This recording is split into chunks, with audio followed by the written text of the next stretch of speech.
Welcome to Happy Hour, brought to you by Best Damn Bookkeeping. I'm not going against anything that Rob said, but here's a few things that I see from the nerdy finance angle. One is holiday lights are the worst the first year you do it. Yeah. They're a little bit better the next year, a little bit better, like more than most things, because you're going to spend 30 to 40% just on the supplies for that house. And assuming you're going to do the model, this is kind of the common model where you like own the lights, you install them, you store them, you take them down, you store them, all that stuff. So when you own the lights, you make $0 the first year.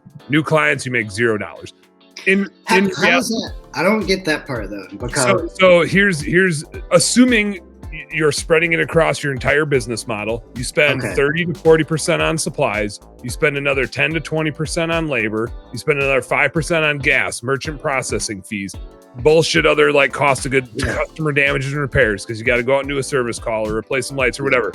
And then you got 10% into marketing and 15% into sales and admin and 10% into infrastructure. There's no money left. When you roll it down your entire P&L, like gross profit, sure, you make a few bucks. Yeah. Now, why the next year though? Because now all those repeat clients, that 30% that went into supplies is all gross profit that rolls. Like your infrastructure cost is still the same, but you can install it a little bit faster, right? Your labor is a little more efficient. Like Rob said, your crews get more efficient because when you take it down, you can organize it in a certain way. Assuming you do good at takedowns, and so the profitability really like escalates the more you've been in the game. Yeah. That's why Rob was so big on the systems, because he has 20 employees. Mm-hmm. Well, and with the retained inventory, I mean, that was the other thing. And like the size business you are makes a huge difference in the success that you can have in that. Mm-hmm. Like I remember the first year we had probably like $3,000 or $4,000 worth of jobs like booked and then canceled. And that was the difference between us having, it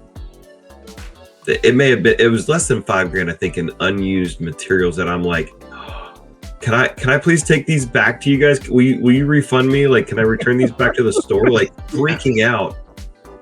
And I'd say I probably had at least $20,000 worth of materials last year that didn't get installed.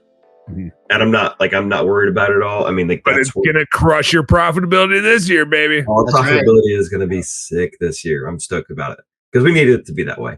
And I like we're other than maybe buying a whole bunch of new wreaths, like we're set on lights. Like, is that good to do? Like all the extras like that, the wreaths, I see guys even do like the blow up stuff. No blow ups. But no wreaths, yeah. Wreaths, yeah. Hey, home service heroes! Thank you guys so much for tuning into our home service happy hour content today. I sure hope you learned a little something, and I sure as heck hope that it was entertaining. If you did find it fun and entertaining, make sure you like and subscribe to the channel for more cool, fun, entertaining business content. And speaking of which, stay tuned. There's a little more here and a little more right here. Check it out.